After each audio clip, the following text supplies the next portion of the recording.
I heard my son whisper the numbers through the bedroom wall at 11:30 that night. For digits I had never given him. For digits he should not have known. I lay there in the dark with my eyes open, listening to him tell his wife to take it all, every cent, before morning came. My hand rested on the quilt my mother made, and I did not move. I am 62 years old. I raised Marcus in Baltimore by myself after his father walked out when the boy was 7. I worked double shifts at the hospital for 18 years, so he could have things I never did. I thought I knew what love looked like when you give everything and ask for nothing back. That night taught me I had been wrong about which parts mattered. Before I go any further, let me say something honest. If this opening hit you in any way, subscribe to Voices of Emily so you stay here with me for the rest of this story. I am putting a part of myself into these words, and I want you to walk through it with me. And when you can, leave a comment telling me what this moment reminded you of. Your voice matters here. Then tap the like button so this story reaches someone who might need it more than we know. The whispers stopped. I heard his phone buzz once, then again. I turned onto my side and looked at the silver picture frame on my nightstand. The one with Marcus at his college graduation. He wore my father's watch that day. I had given it to him that morning and told him it meant he was a man now.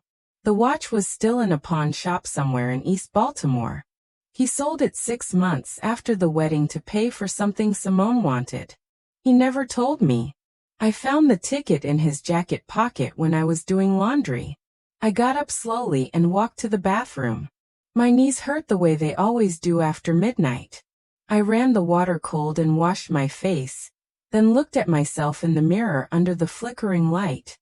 The woman looking back had worked 50-hour weeks for decades. She had put a boy through college and helped him buy his first car, and never once made him feel like he owed her anything. I turned off the light and went back to bed. Marcus and Simone had been married for 3 years. She was 28 when they met, which made her young enough to still believe the world owed her things just for showing up. I did not dislike her at first. I tried to see what my son saw. She had a laugh that filled rooms and a way of touching his arm when she talked that made him feel like the only man alive. But there were small things. The way she looked at my furniture when she first came to the house.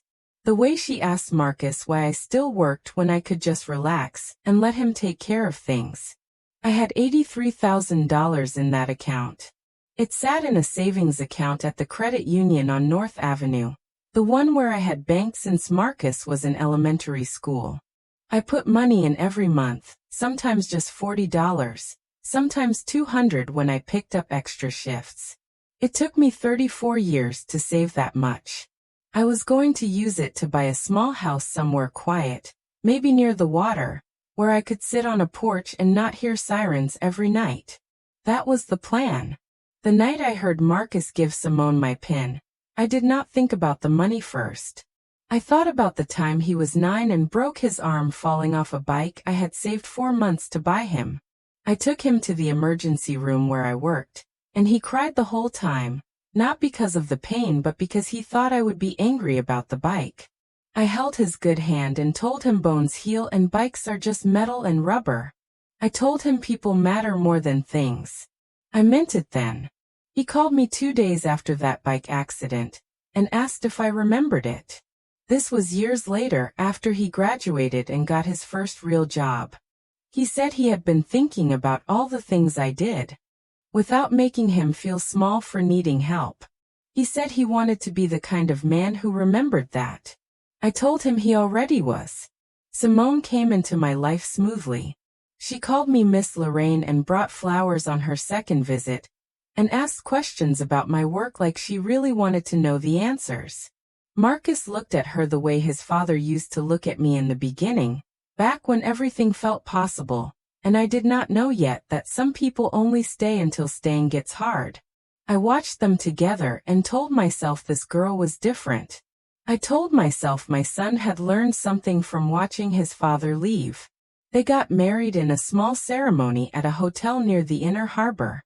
I paid for the flowers and the cake, because Simone's mother said she could not afford it, and Marcus did not want his bride to feel embarrassed. I wore a blue dress I bought on sale, and stood in the back during photos because Simone said her family needed to be up front. I did not mind. I was just happy my son had found someone who made him smile like that. The problem started about a year in. Small things first. Simone stopped working her job at the salon because she said the chemicals made her sick. Then she stopped looking for other work, because Marcus said he made enough for both of them. I did not say anything. It was not my place. But I noticed how the requests started coming more often. Could I help with the electric bill this month? Could I loan them money for a new couch because their apartment needed furniture that matched? Could I co-sign for a car because Simone needed something reliable? I said yes every time. I told myself this was what family did. But I also noticed that the thank yous got shorter, and the requests got bigger, and Marcus stopped looking me in the eye when he asked. There was an afternoon about 6 months before that night when Simone came to visit me alone. Marcus was at work.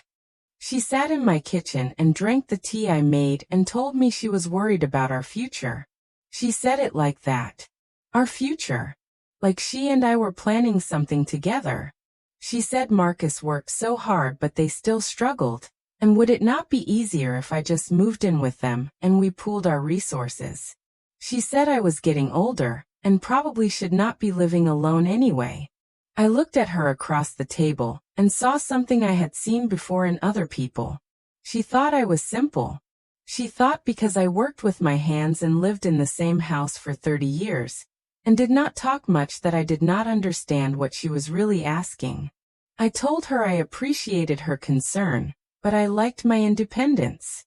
She smiled and said of course, and then she asked if I had ever thought about what would happen to my savings when I passed. She said it casual, like we were discussing the weather. That was when I knew. I did not tell Marcus about that conversation. I thought about it, but I knew how it would sound. Like I was jealous or suspicious or trying to come between them. So I kept quiet and watched. I watched how Simone started asking Marcus about my health, about whether I had a will, about what accounts I had and where. I watched how he got uncomfortable when she brought it up, but never told her to stop. The PIN number was written on a piece of paper I kept in my Bible. It was the only place I wrote it down because I was afraid I would forget it someday when my mind started going. The Bible sat on my dresser in my bedroom. The only way Marcus could have found it was by going through my things when I was not home.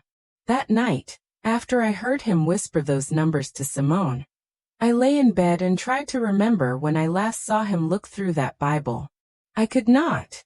Which meant he had been careful. Which meant he had planned this. 15 minutes after the whispering stopped, I heard his phone buzz 3 times fast. Then I heard him get out of bed and walk into the hallway. His voice was low but not low enough. He said Simone's name the way you say someone's name when they have done something you did not expect. There was confusion in it. Maybe a little fear. I got up and opened my door just a crack. Marcus stood in the hallway in his undershirt and pajama pants with his phone pressed to his ear. His face looked pale in the light coming from the bathroom. He said her name again, louder this time. And then he said something I will never forget. He said, "What do you mean the account is empty?" I closed my door quietly and sat on the edge of my bed. My heart was beating fast, but my hands were steady. I had moved the money that afternoon. Every dollar. I transferred it to a new account at a different bank, one Marcus did not know about, one Simone would never find. Then I closed the old account completely. It took 40 minutes and 2 forms of identification and a notary signature. The woman at the bank asked if everything was all right. I told her everything was fine. I was just making some changes. I heard Simone's voice through the phone. High and panicked. I heard Marcus say he did not understand. That his mother never moved money. That something must be wrong. I heard him say he would call me in the morning and figure it out. Then silence. He did not call in the morning. He showed up at 7:15 while I was making oatmeal. I heard his key in the lock, and then his footsteps in the hallway, fast and hard. He came into the kitchen and stood there looking at me like I was a stranger. His eyes were red. He had not slept. I asked if he wanted breakfast. He said no. He said he needed to talk to me about my bank account. I poured myself coffee and sat down at the table and waited. He stayed standing. Marcus asked if I had moved my money. I said yes. He asked why.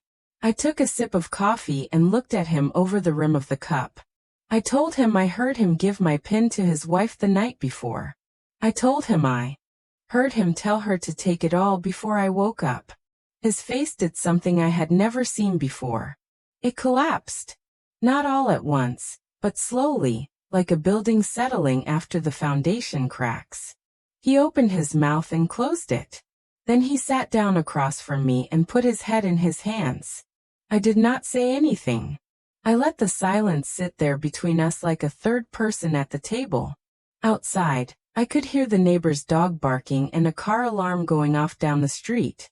Inside, there was just the sound of my son trying to figure out what to say to the woman who raised him after she caught him trying to rob her. Finally he looked up. He said Simone told him I wanted to give them the money. He said she told him I had mentioned it months ago, that I was worried about getting older, and wanted to make sure they were taken care of. He said she showed him where the PIN was, and said I must have left it there for him to find. He said he believed her because he wanted to. I set my coffee down carefully. I asked him if he really thought I would keep that much money in an account, and then just hand over the PIN without saying a word. I asked him if that sounded like something I would do. He looked away. He said he knew it did not make sense, but Simone had been so sure, and they needed the money so badly, and he just thought maybe I was trying to help without making a big thing out of it. I told him his wife had asked me about my savings 6 months ago. I told him she had suggested I move in with them so we could pool resources. I told him she had asked about my will. He stared at me. He said Simone never mentioned any of that. I told him I knew she had not. We sat there for a long time. The oatmeal got cold on the stove. The coffee got cold in the cup. Marcus looked smaller than I had ever seen him, like he was 9 years old again with a broken arm. Except this time I could not tell him that everything would heal. He asked what I was going to do. I told him I had already done it. The money was safe. The account was closed. And he and Simone needed to leave my house by the end of the week. They had been staying with me for 2 months because Simone said their apartment had mold, and they needed time to find a new place. I had let them take the guest room and did not charge rent. Now I wanted them gone. Marcus started to cry. Not loud, just tears running down his face while he sat there with his hands flat on my kitchen table. He said he was sorry. He said he did not know what he had been thinking. He said Simone had gotten into his head and made him believe things that were not true. He said he loved me and he never meant to hurt me. I believed him about some of that.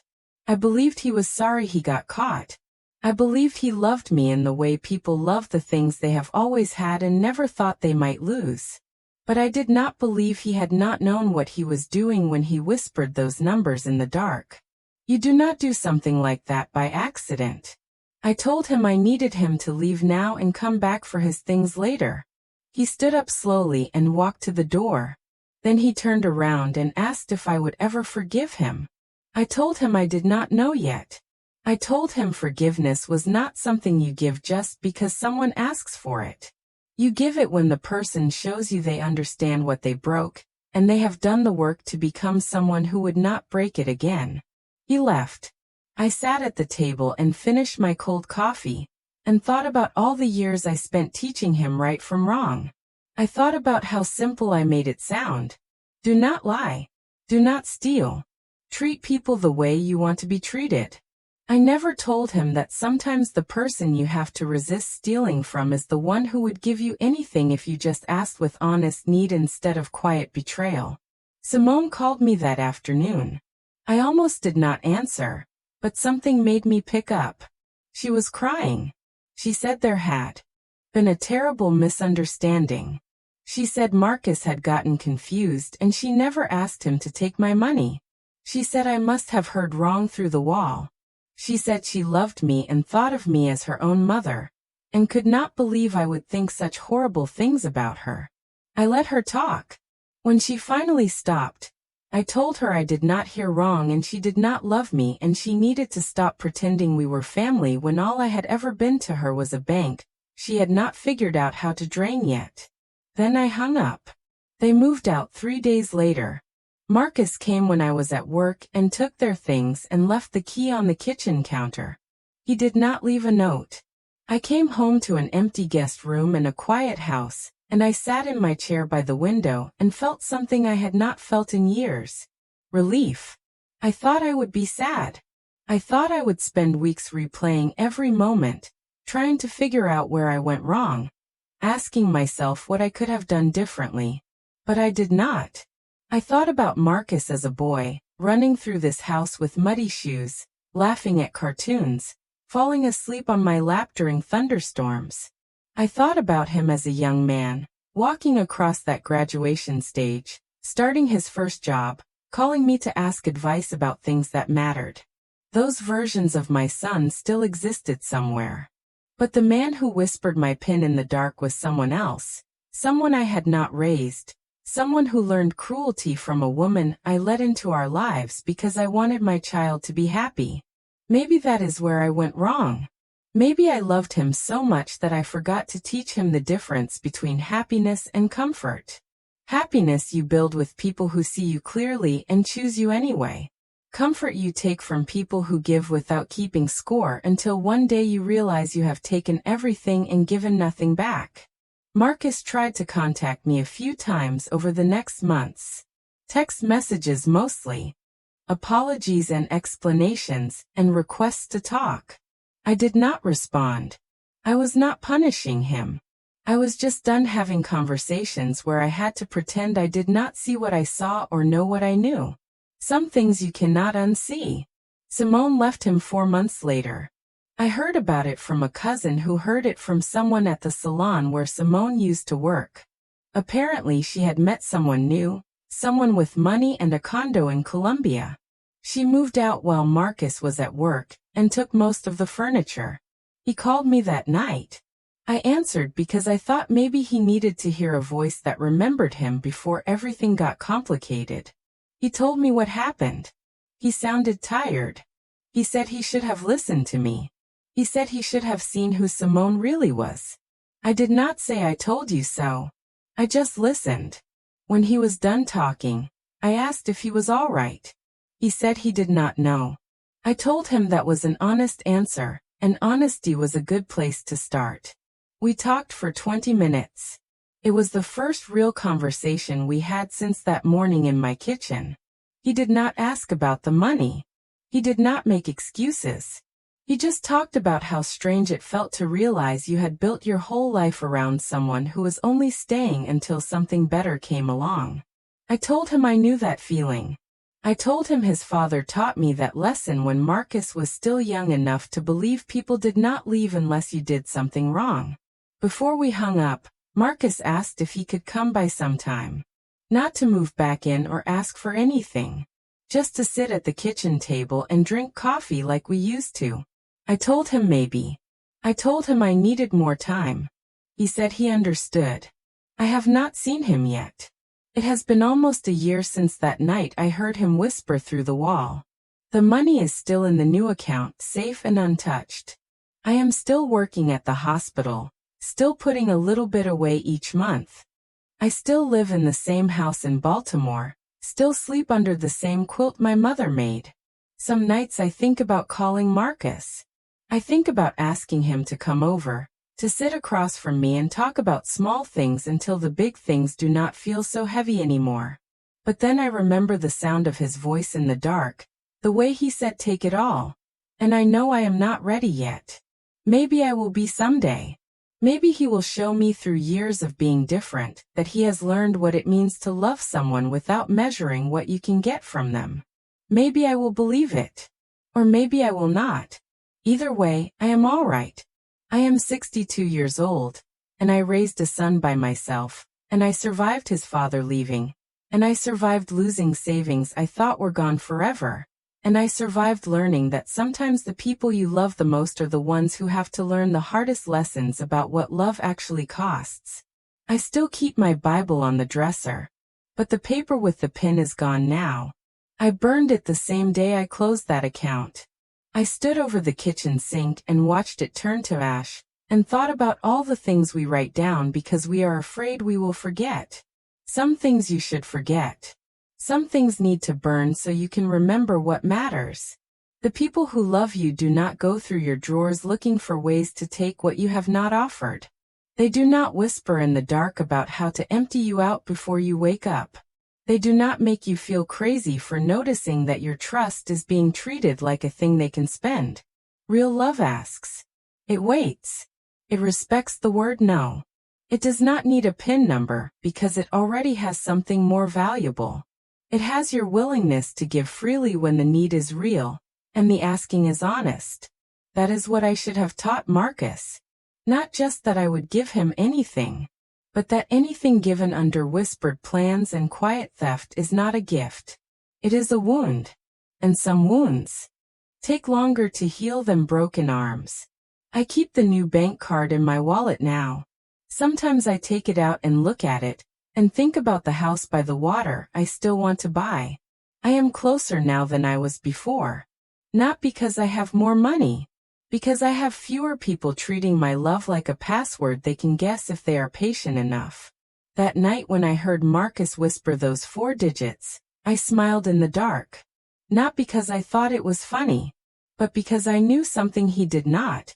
I knew I had already moved every cent that morning. I knew his wife was about to learn that empty accounts do not lie the way people do. And I knew that by the time the sun came up, my son would have to decide who he was going to be. The man I raised. Or the man she made him think he needed to become. He chose wrong that night. But the night is long and people change, and maybe someday he will choose differently. Until then, I sleep peacefully in my own house with my own money in an account only I can touch. And when I close my eyes, I do not hear whispers anymore. I just hear quiet. And quiet, I have learned, is not the same as loneliness. Sometimes quiet is just the sound of a life that finally belongs only to you.